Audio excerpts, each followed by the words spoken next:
सशक्त ओडिशा और विकसित ओडिशा पई जनजातिर संस्कृति और प्रगति नित्यान्त आवश्यक। ओडिशार जनजातिर विकास हेले ओडिशा विकास हेबो।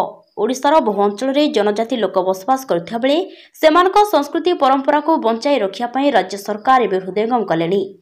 सेथिपाई वर्तमान सशक्त ओडिशा विकसित ओडिशा माध्यम रे जनजातिर संस्कृति और परंपरा को बजाय रखी जनजातिर प्रगति पई पदक्षेप निछंती।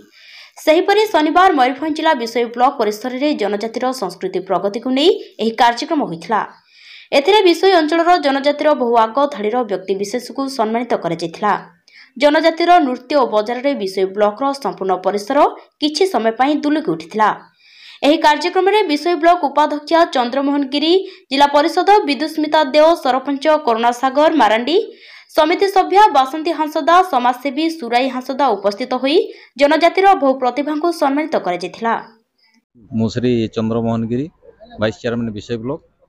आज जो सशक्त ओडिशा विकसित ओडिशा कार्यक्रम माननीय मुख्यमंत्री द्वारा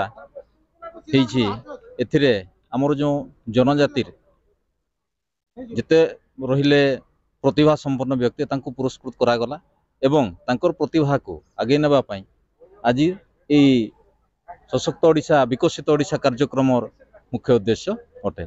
से माननीय मुख्यमंत्री को धन्यवाद देवी। धन्यवाद। विश्व बीसी सरदार रिपोर्ट न्यूज ओडिया।